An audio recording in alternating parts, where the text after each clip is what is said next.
Welcome, nerds, to the music news for the week. This is a chunk taken out of the much larger full-length show over on the main channel, youtube.com/generallynerdy. Here in the music section, we like to talk about recent releases, upcoming releases, as well as tour dates being announced, festivals being announced, just regular music-associated news and the whatnot. This week in news, this stuff happened.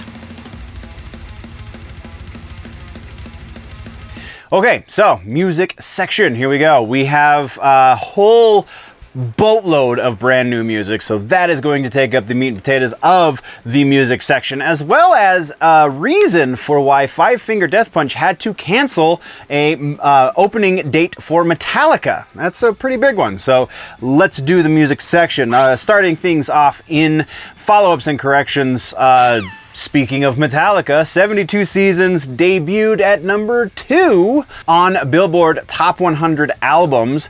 This is one of the actually lesser performing Metallica records in some time, so that's fairly noteworthy, but still lesser performing, meaning you came out at number 2, is pretty epic nonetheless. So congratulations are in order regardless. That's all we have for follow-ups. Let's talk about new music. Let's start things off with one that I had higher anticipation for, and that is Finger 11 has released a new song. First new music from them in 7 years, over 7 years.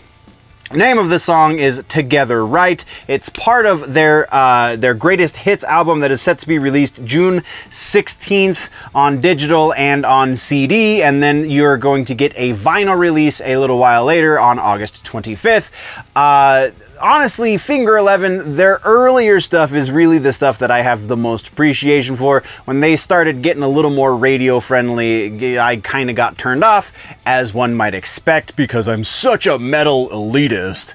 I don't even know if I would ever necessarily call Finger 11 metal, but you know, to each their own. So this new track, Together Right, really just more radio rock from Finger 11. Sounds just like the band that wrote the, I can't even think of the name of the song. If your body matches what your eyes can do, you'll probably move right through me on my way to you. That song, yeah. Yeah, if you like that song, you'll probably dig this. If you think that song is kind of nails on the chalkboard, probably steer clear of this new track. Next up in new music, Empire State Bastard Harvest is the name of the song. This band, you probably don't know the name, but it's because they're a relatively brand new band. You should, though, know their name because this is Dave Lombardo, the dude who played drums in Slayer.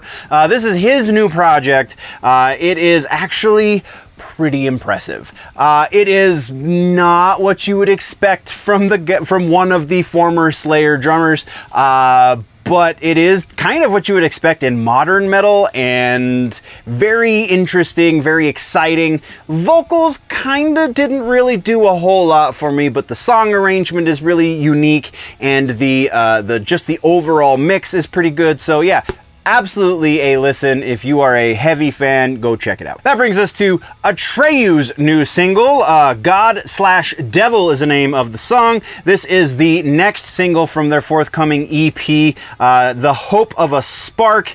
I like this one better than the last Atreyu track that we talked about. I love Atreyu, though apparently I mostly love Atreyu when they had Alex in the band, and Alex hasn't been in the band now for 2 records once this one drops, so less than love, but still really, really heartily like. And obviously the video just shows us how much fun these guys have doing what they do, which is always a good thing to see. You should enjoy your job, especially if you make really fun music like Atreyu does. So kind of gearing a little bit more towards the radio side of things, but still pretty good Atreyu, so go check it out. Now let's talk about the new single from Beartooth. This song is called Sunshine. It is the first time I've actually sat down and listened to Beartooth. And sonically, these guys are very interesting. There is a whole lot going on here. We talked previously about how ADHD is kind of the future of heavy music, and this is kind of a good example of that thought. The sum of its parts, not exactly what I was looking for, not exactly something that I can heartily recommend, but just if for no other reason, just to see how dynamics can really toy with your enjoyment of a piece of art, this is a pretty good place to start. So go check out Sunshine, though I'm not 100% sure a lot of people are going to dig it. Then we have a new track from Sevendust. We've been kind of talking about them working on this new record that they're putting out. This new song is called Fence. This is how nu metal ages. This is how nu metal ages well. Sevendust has never been an exceptional band necessarily when you compare them to other bands in their subgenre. But they are kind of the Anthrax to, let's say, Korn's Metallica, if you will, or something along those lines. Disturbed's Metallica, maybe even. No, I would say Disturbed, and let's not get into that. But the new Sevendust track, this is like mature nu metal. This is not the rebirth of nu metal that we're kind of seeing in the more aggressive subgenres, but just the stalwart nu metal subgenre. These guys have always been a standard bearer for it, and this is a prime example why. And then we have a new one from another conservative in the heavy music movement, Tommy Vexed. The name of the song is Facebreaker. This is apparently a redo of a song from one of his previous bands. If you maybe kind of recognize the name, but you don't know why, Tommy Vexed most recently was in Bad Wolves. He also used to be in Divine Heresy. He's been in a number of bands. Right now, the name of his band is just his name, Tommy Vexed. So, again, the name is Facebreaker. This is like... It feels like deathcore, metalcore. There's definitely some like breakdowny bits, some blasty bits like you would get in deathcore, and then there's the soaring chorus part. And honestly, I don't think I realized just how much Tommy has this almost like Howard Jones quality to his voice when he's singing, probably because I've never really gave him much of a listen, but I gotta admit, I kind of dig it, and you should too.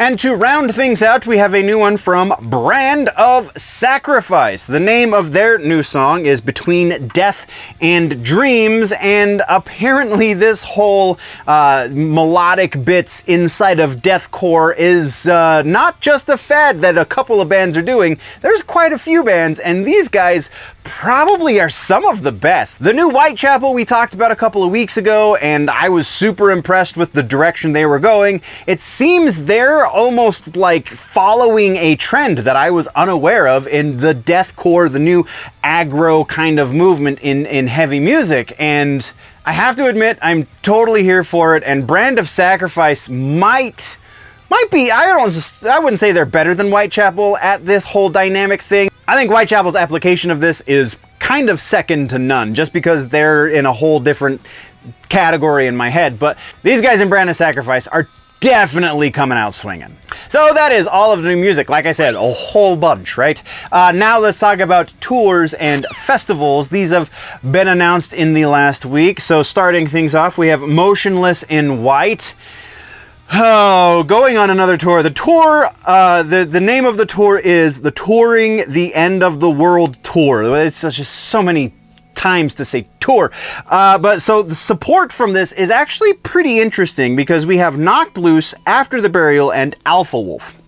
The only band on that list that I don't know is Alpha Wolf. Knocked Loose is kind of the heavy darlings these days. Everybody seems to really, really dig those cats. I dig them too, but I don't see why the hype is at such a high level for them, but I hear they put on a hell of a show, so there's that. And also After the Burial, pretty quality stuff. Both of those bands I would probably put in the headline slot long before I would put Motionless in White in the headlining slot, but that is a personal preference issue and not a record sales issue. Obviously, Motionless in White is doing just fine for themselves. Yeah, so the tour, sorry, bird walking. The tour starts September 16th in Scranton, Pennsylvania, runs through October 29th in Boston, Mass.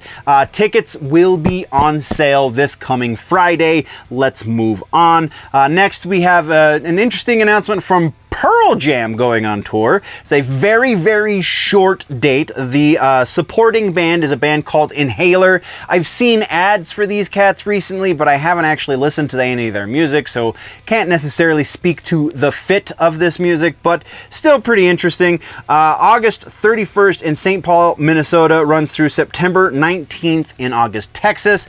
Like I said, a fairly short tour. It's roughly 8 to 10 dates, and a few of those are doubled, so they're going to be in one town 2 nights in a row, so gonna be kind of hard to catch this one for a lot of folks. So if you do, and you're a fan, if they're near you and you're a fan, absolutely jump at the chance, because Lord knows how many more tours they've got in them.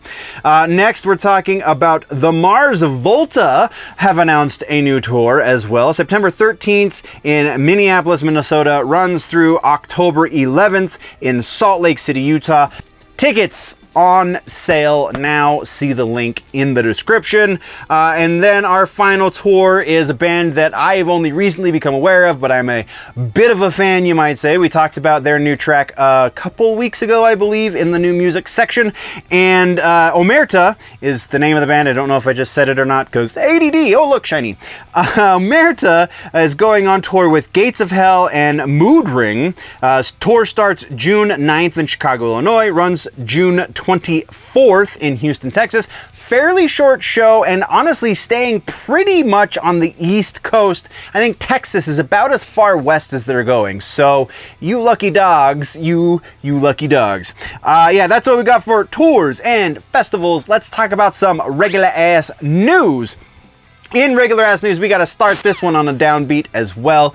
So we got word on Tuesday, so yesterday as I'm filming this, and hopefully you're watching this, we got word Tuesday that the immortal Harry Belafonte passed due to complications of congestive heart failure at the age of 96. Harry Belafonte very, very famously did a lot of the music on the Beetlejuice soundtrack, which, stay tuned to the movie section, there's gonna be some stuff there.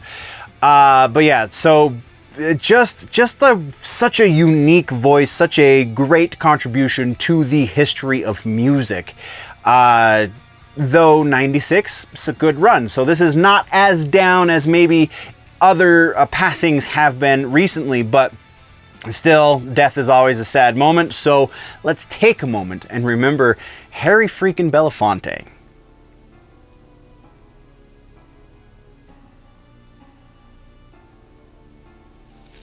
Okay, so picking up just a little bit from there, we have a piece about Five Finger Death Punch. Those of you paying attention, Five Finger Death Punch had to cancel their Amsterdam show recently on the Metallica tour, which is, again, pretty freaking huge. They have been opening on select dates for Metallica. The whole Metallica M72 tour is kind of piecemeal as far as who the supporting acts are, which has kind of been how Metallica has done things for a little while. Giving as many other smaller bands, because everybody's smaller than Metallica, giving as many of those smaller bands a bit of an opportunity, if you will, to open for Metallica. So Five Finger Death Punch, one of the dates that they're on, I believe they're on about 7 or 8, correct me if I'm wrong, please, but the one that they were supposed to open in Amsterdam, they had to cancel because Ivan Moody had hernia surgery. It seems there were a couple of minor complications that stopped him from healing as fast as they were anticipating. So, to fill the spot, apparently Nightwish's former vocalist Floor Jansen did some of her solo work in their stead. So, very interesting. Hopefully Ivan will be feeling better soon before they have to open for Metallica again. But that is what we got for regular ass news, which means music suggestions are on the horizon. The suggestion this week is a YouTube video. Comes from Anthony Vincent, the guy who used to call himself 10-second songs, has kind of changed his direction a little bit, and now he does much longer than 10-second songs. This time he's doing a cover in the style of another band. The cover is Zombie, The style of the other band is Deftones. So, what Zombie by the Cranberries would sound like if it was written by the Deftones.